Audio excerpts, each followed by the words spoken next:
Olá, boa tarde. Estamos começando mais um Linha Entrevista aqui no jornal Linha Popular e o convidado de hoje é o José Manuel Mafra, diretor do Núcleo de Prevenção às Drogas e Pedofilia de Camboriú. Boa tarde, Manuel. Boa tarde, Laura. É muito bom estar com você e com as pessoas que compartilham essas informações e tão importantes em nossos dias. Então, a gente convidou o Manuel, né, como é mais chamado aí por todo mundo, para falar sobre o Dia Nacional de Combate ao Abuso e Exploração Sexual de Crianças e Adolescentes, que é justamente hoje, né, dia 18 de maio. Tem uma colinha aqui explicando por que é no dia 18 de maio essa data, né? Então, o dia ele foi escolhido em memória a uma vítima, né, a menina Araceli Crespo. Ela que foi sequestrada, violentada e assassinada aos 8 anos. Isso em 18 de maio de 1973.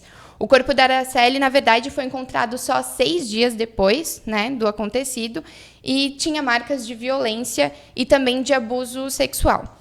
Manuel, para começar essa entrevista, eu queria que tu falasse um pouco o que é o abuso, o que é essa violência e essa exploração que é tão falada nas campanhas, né, de combate.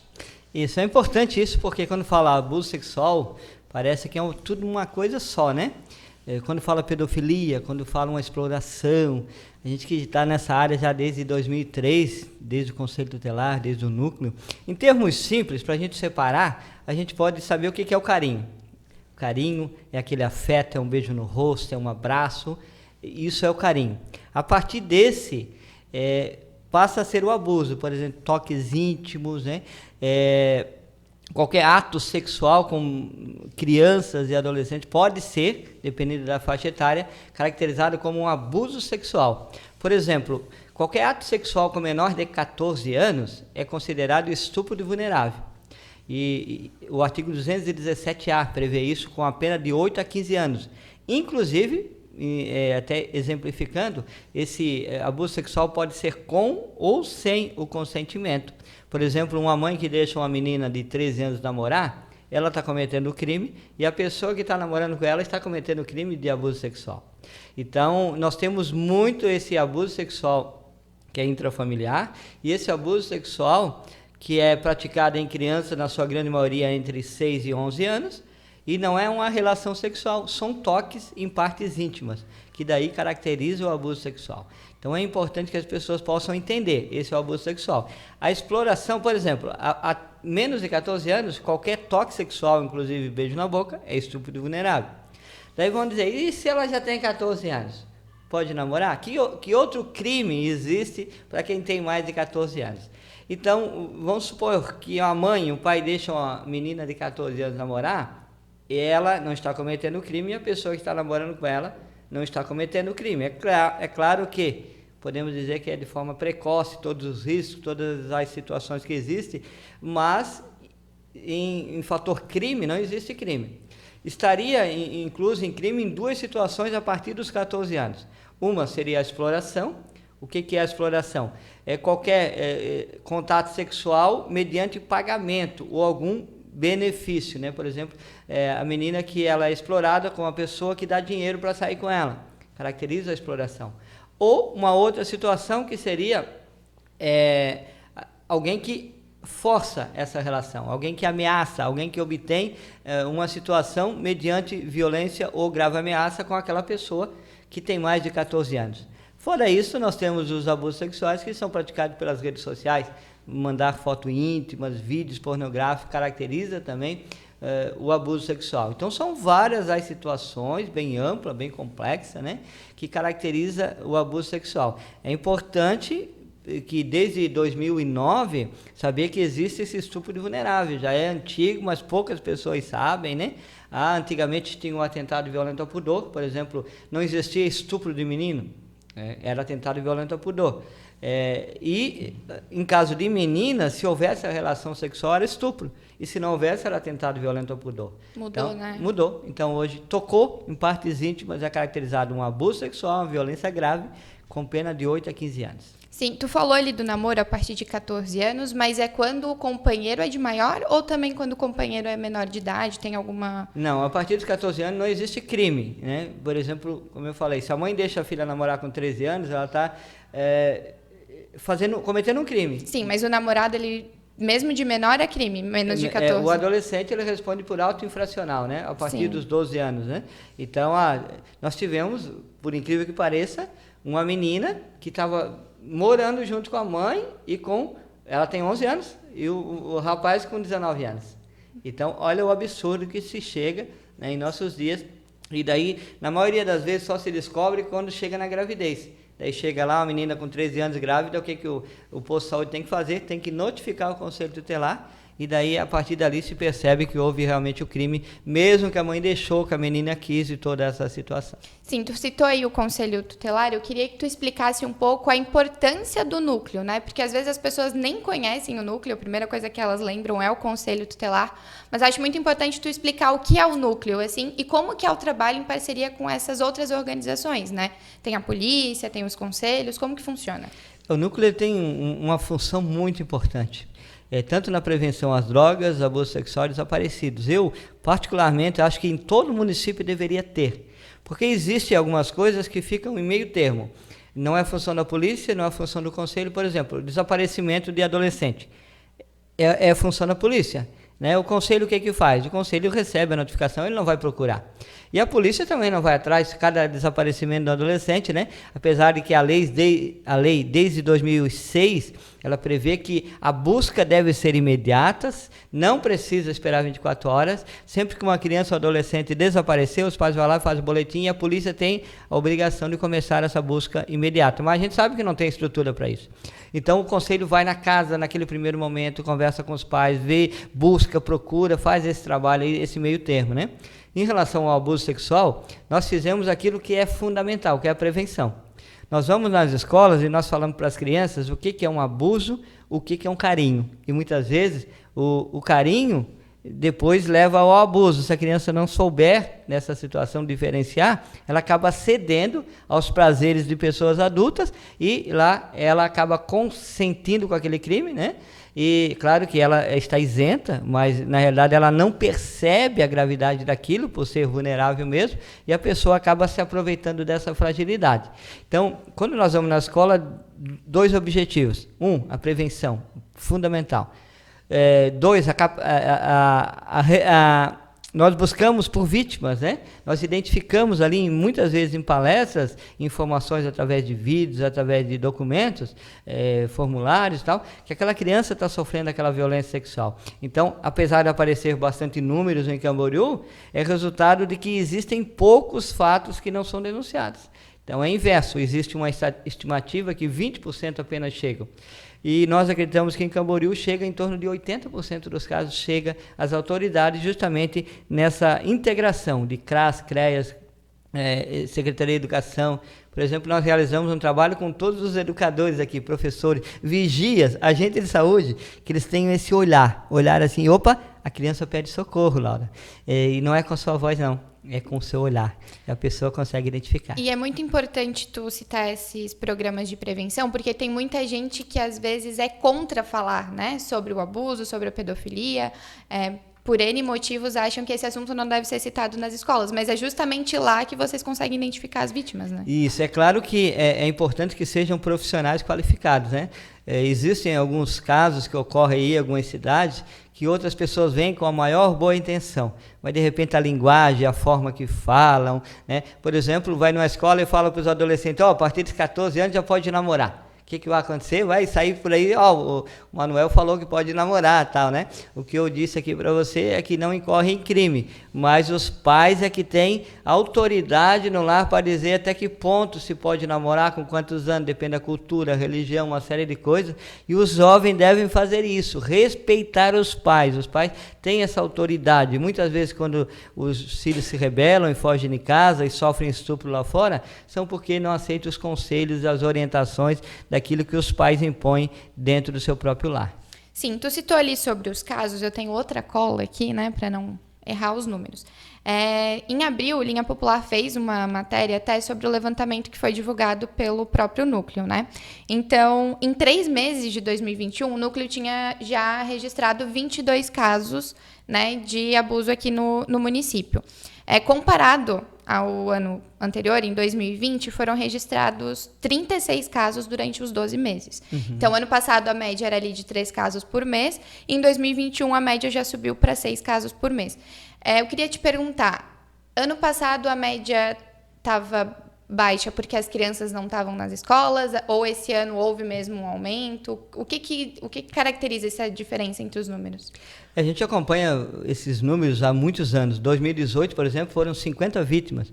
Foi o segundo município do estado de Santa Catarina com esse número, e muito alto, né? E em 2019 foram 37, em 2020 foram 36, e esse ano até o dia de hoje nós temos 29 casos.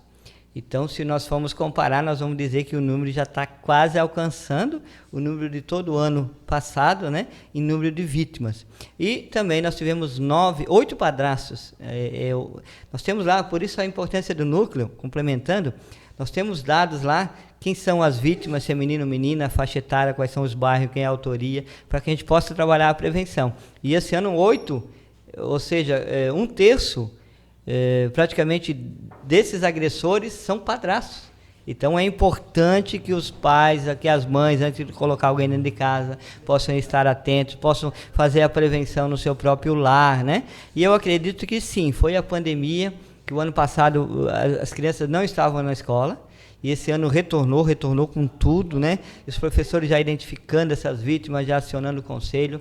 É aquela questão, por um lado a tristeza de ter bastante, por um outro a alegria de poder estar resgatando. Se essa criança estava 1 mês, 1 ano sofrendo, ela ficaria 5, às vezes 10 anos sofrendo essa violência, sem que ninguém percebesse. Então a gente fica feliz de poder contar com esses multiplicadores. Como a imprensa é um multiplicador. Nesse momento quem está ouvindo, assistindo, vai dizer, opa, tem que ficar atento com meu filho, ainda mais, né? E as escolas são multiplicadores, os professores, agentes de saúde. Sim, e Manuel, tu falou ali, a maioria das vítimas são crianças de 6 a 11, 12 anos, né? De acordo com os dados que a gente tinha recebido também, e que a maioria dos abusadores são os padrastos e integrantes da própria família. Tem alguma forma de não só as mães, mas assim, todo o conjunto familiar identificar? Tem algum folheto que a gente possa tá divulgando? Algumas dicas sobre isso? Sim, é muito importante, né? A gente sempre fala, geralmente foi bom você falar, porque geralmente a imprensa fala assim, como identificar uma vítima. E é importante isso também. Mas eu só falo, Laura, é mais importante porque como prevenir. É o melhor meio. A identificação é importante e a criança pede socorro, vou repetir, que é com o seu olhar, não é com a sua voz. Existem os traumas, os medos, esse sentimento de culpa, uma série de situações, né? Mas o que fazer? Primeiro, a gente sabe que padrastos são os maiores autores esse ano. Já teve vizinho, teve tio, né? Então, o que a gente precisa fazer? A gente precisa... A pessoa tem direito a um novo relacionamento, botar alguém dentro de casa, primeiro vai dar tempo para conhecer mais essa pessoa. Tem pessoas que conhecem um dia, na outra semana já está morando junto, né? É o primeiro passo, né? Fora isso, já está morando junto. Importante mencionar que existem ótimos padrastos. Não vão ficar neuróticos, eu não posso ter mais, né?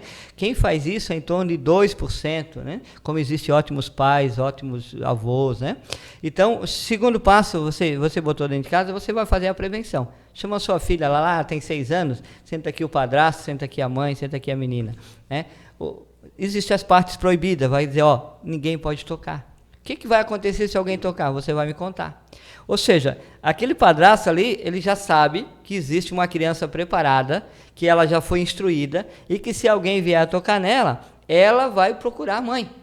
Ela não vai deixar acontecer e se propagar, ele não vai conseguir ameaçar, porque houve essa reunião. Então, o primeiro passo, prevenção em casa, converse com seu filho, né? Sobre esse assunto. O segundo passo da prevenção é justamente conversar sobre vários assuntos, é o diálogo, esse dia a dia, o olhar, como foi seu dia, porque os pais, infelizmente, estão muito distantes dos filhos, a gente percebe isso, é as redes sociais, é a falta de tempo, é o trabalho, uma série de coisas, e quando o professor olha lá e identifica, a mãe diz, caiu meu chão, como que pôde, já está tanto tempo, mas quantas vezes será que ela conversou, sentou do lado, né? Não aquele negócio, como você está e tá, oi.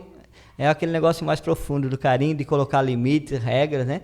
De evitar, por exemplo, que uma jovem durma fora de casa. Quantos pais têm? Dorme fora de casa, vai lá para não me incomodar. Ou deixa uma criança no celular o dia todo sem olhar, botando inclusive crianças, botando senha em celular, que absurdo, né? Tivemos uma mãe agora que viu no celular um monte de foto pornográfica que um homem adulto está mandando para uma criança de 8 anos e ela era instruída a apagar. Foi por acaso que ela conseguiu ver ali e a criança não conseguiu apagar. Então, acompanhar. Se você vai gastar um pouco de tempo, lágrimas, suor para criar seu filho, vai evitar lá na frente que você venha chorar, e essa lágrima seja de tristeza, de dor, de arrependimento por não ter dado mais tempo para o seu filho, né? Então, a prevenção é tudo.